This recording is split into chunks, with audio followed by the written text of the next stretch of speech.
Recording there. There we go. 3, 2, and 1. Well, Mayor Wiza, welcome back. Welcome back to Mayor's Monday at WSAU and WSAU.com. Are you ready? Monday. Yeah. Yes, I'm very much ready. We're getting psyched up. This is serious stuff, Mr. Wiza. Yeah, fabulous week here in the city of Stevens Point. This is so serious. So serious. To me, this is bigger than the NFL draft. I believe it. I believe it. No, it's by far our largest event of the year. Yeah. Tell everybody why we are going to be spotlighting Stevens Point this week. Well, we are celebrating our country's birthday over the 4th of July, and that means Riverfront Rendezvous. This is the 40th year that we've been doing the Riverfront Rendezvous. We had events before that, and we did celebrations before that, but the official Riverfront Rendezvous started 40 years ago. So we wanted to do something a little more special, so we upped our budget a little bit, and through the help of some generous donors and sponsors, we are going to have some bigger name bands. We've got Horseshoes and Hand Grenades playing. We got Pat McCurdy. We got Boogie and the Yo-Yos. We've got the Spin Doctors. And tons of stuff going on. We've got Reverend Peyton's Big Dam Band, because we're right here on the Wisconsin River and the dam is right below us. So we're going to have the Big Dam Band. And we're going to have carnival rides this year. So it's not going to be a full-blown fair, but we are going to have some carnival rides along with our bounce houses and things like that. So everything that you normally see at Riverfront Rendezvous, and then 10% more of that. Right, so lots of cool stuff going on. At a 100% discount as well. Admission. We actually cut the price this year in half. So instead of what we normally do, we're actually going to let you in for free this year. Every year is free, Michael. it's the most fun you can have with no cost. Someone asked me, is this affordable for a family of 4? And I'm like, well, yeah, it's free.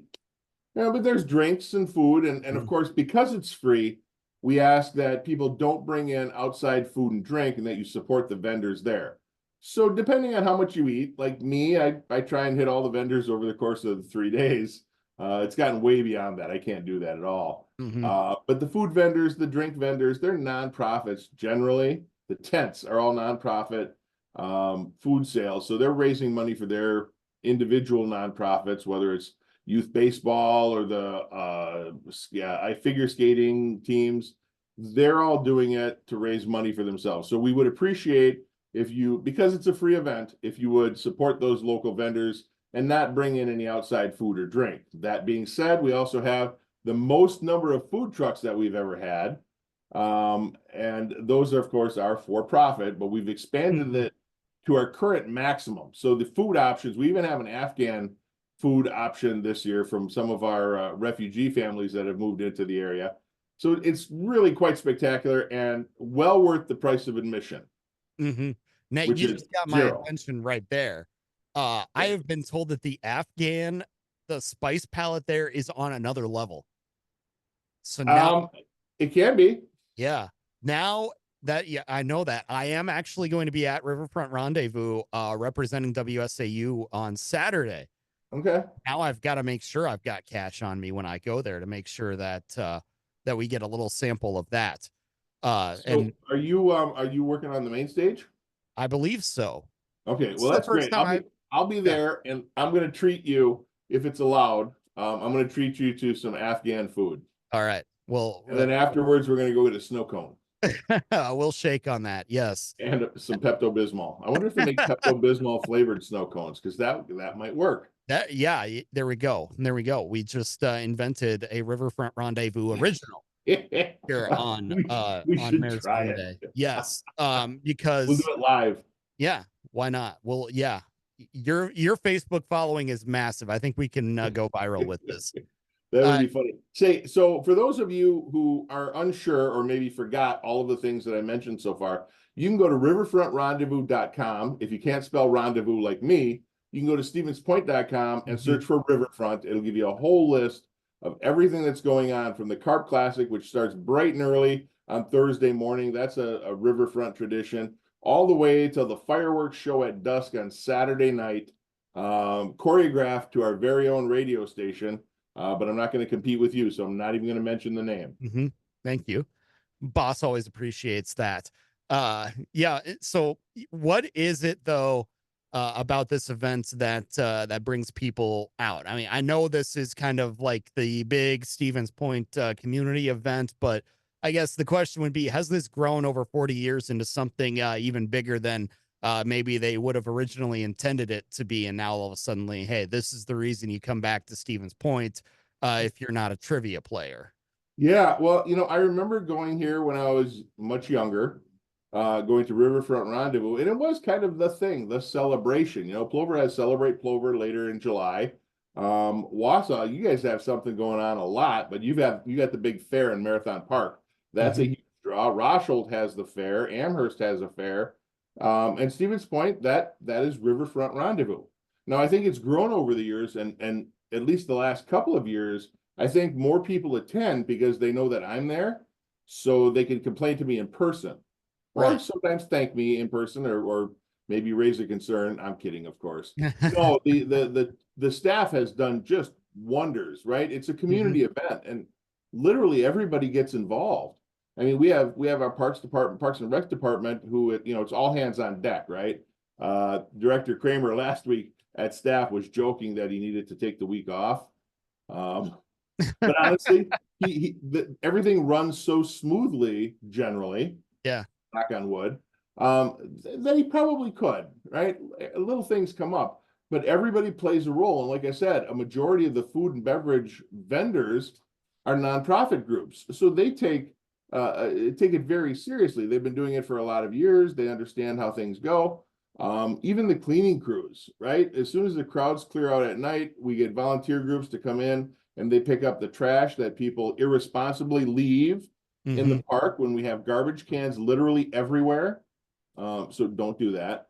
But it's really a very smooth, well-run event. And again, it costs nothing to get in there and enjoy all of the live music, emergency vehicles. The carnival rides will cost money. I don't know exactly what that is yet, but it's a ticket-based system. So tickets are, 1 ticket, 5 tickets, whatever happens to be for a ride. I think there's going to be a wristband day. But when are you going to be able to see horseshoes and hand grenades for free? When was the last spin time? Doctors. Right? Or the spin doctors. Right? Or a band that has charted on top 40. Exactly. Yeah, and honestly, it's just such a great event. We have 4 main entertainment areas, right? We've got the North Tent, we've got the Piffner Building, we've got the main stage, and then the South Tent, that have different types of entertainment throughout the course of the day. So maybe, and it's likely that you won't like every band that's playing during Riverfront, but the odds of you liking at least one are really high. Every year we get, we wish we could have done that, or we could have done that. But if there's one band that you really want to see, we've done our job, because it's not about what I want. It's not about what you want. It's about something for everybody. And that's how we try and run it. Indeed. Something for everybody as well with an electric car. You've got a unique, there you go. See what I did there? That was a nice segue. Yeah. Ooh, electric scooter segue. Yeah, Got it? Yeah. This goes off the rails really quick, folks, in case you haven't electric figured that rails out already. You have a unique kind of I don't know, would you call it a public-private partnership? I don't think that's the term, but it's something that you put up that everybody can use in one of your newer city parks. And you were actually so proud about this last week that you issued a full-scale press release on it. Give us an idea of what's going on here with your new electric vehicle charging station that somewhat doubles as a picnic shelter. Well, primarily it's a picnic structure that doubles as a car charger. Okay. So we got 2 really cool. So first of all, we've been involved with sustainability initiatives since before I became mayor. My philosophy has always been that we need to be good stewards of the planet, and whether or not you believe in climate change is irrelevant. Doing the right thing doesn't need a reason. So we've reduced our carbon footprint, we've reduced our energy consumption, and all of that saves money directly to the taxpayers. We have 2 new park features in the city. One is at Sarimer Park, which is right on Clark Street, the former Emerson School site. We have a shelter put up there with solar panels that are going to be on the roof. That's going to provide a fair amount of the electricity, if not all of the electricity, for that particular shelter. But the most exciting one, and this is brand new technology, or newer, at least new to us. We are the first in the state to have something like this. Rather than building a structure and putting solar panels on the roof, the solar panels are the roof. So the entire structure is supporting those solar panels, and it's first and foremost a park shelter. But this park is kind of set a little further away from our normal inner city type infrastructure, so there's no electricity currently at the park. That makes it very unique. So this structure should be able to provide all of the energy needed for that facility. And there's going to be a solar car charging station that is supported by that solar structure as well. We call it a solar canopy. But first and foremost, it's a park shelter that happens to have enough capacity where it could charge an EV. Now, you're not going to have someone like you or me driving there to charge our car. But if we happen to be there, we can plug the car in, whether we're going for a walk on the 10 acres of natural forest area, or if we're there for a birthday party, we can plug in. It's not a primary function, but as long as we have the capacity, we're going to do it. And I'm told that when the structure is not being used, we're going to be able to sell that electricity back to the grid, which again reduces the energy bills for the city of Stevens Point, which means direct savings to the taxpayers. And this was funded mostly through a government grant because it is so innovative that most of that was funded through a federal grant. I can't wait till it's done. It should be done maybe this week. But we'll have a big grand opening. I'll invite you down, and we can do like a 9-volt battery. We'll touch our tongue to the solar panel lights and see what happens. Right. And you mentioned a park like this, that it's actually going to run entirely on the power generated by these panels. I mean, do you have an idea yet of just exactly how much that is, or is it going to be a great deal or a pretty large window during the day where you might actually be selling all this power back to No, WPS? no, again, it's not the primary function. It's small. It's a park shelter, so it's not terribly big. I understand it's around 7 kilowatts that it will generate per hour on an average day. That's not a sunny day. That's not a cloudy, snowy day. That's average per day. So the sunny days, obviously, you'll be generating more. If it's overcast, you'll be generating less. But these panels are unique, and I'm probably going to screw it up because it's not my wheelhouse, but it generates electricity from both sides of the panel because it's not set on the roof. It is the roof. So even the ambient light from underneath, let's say, is going to help generate electricity.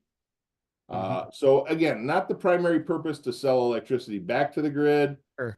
We just want to have enough electricity for us to use. And don't ask me what the storage capacity is. I don't know.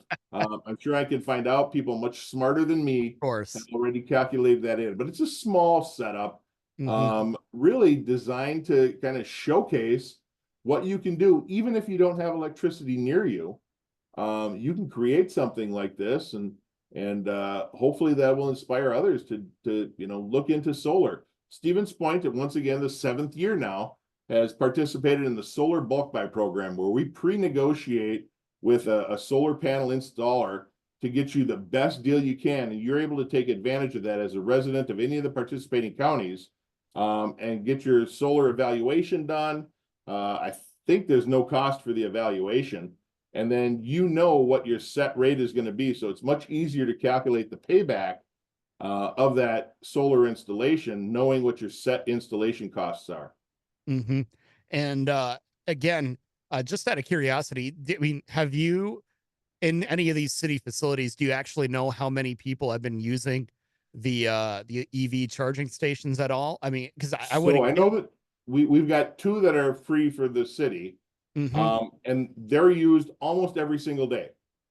We drive by and it's the same cars. So I don't know if they live downtown, work near downtown, whatever. I can't speak to the ones at Midstate or the university or Century, because a lot of people have them now. Hmm. But I can tell you that the city ones are used almost every single day. Hmm. Indeed. And again, this isn't necessarily a reason to go out and buy one because you've got this option available. It's just an option available for Right. those that do have them. Because yeah, again, you see them more and more these days, and there's arguments both for and against them. But the bottom line is, hey, you guys are doing something, and it's not that you're saving the planet, but you're doing what you can do. Maybe my perspective's unique, but we're not killing it as quickly as we were, 6 years ago. There we Uh, go. we all need to do our part, and I get that it's not for everybody. And some people take it way too seriously. Maybe we do, maybe we don't. But the bottom line is, it's an option for you. If you don't like it, don't use it. Same with anything, right? If Mhm. there is something that you don't like, don't go there, right? If you don't like a particular fast food restaurant, it's okay. Just do you, I'll do Mhm. me. You stay in your lane, I'll stay in my lane, and we'll get there together. Just like, again, Mayor Wiza and I are going to try Afghan food. Not everybody will like that. I'm going to spend my time here in this view right here. Yeah. Mayor Wiza is not, you I don't know, even know what view that is. I can tell that it's a sports ball stadium. Um, Based on I don't see any uprights, so I'm gonna guess soccer. that is correct. Okay, Yes. and that's just a guess. Yeah. If you moved your head one way, there's a big steeple behind. Oh, that's not a steeple, that's a light thing. I'm trying to get the skyline, but I can't tell you where that is at all either. But That is downtown Houston, Texas. Houston, Texas. Oh, see, it looked bigger, and Yeah. everything is bigger in Texas, I guess. All Well, Mayor Wiza, we always appreciate the time. Look forward to chatting again next month. right, Michael. Take care.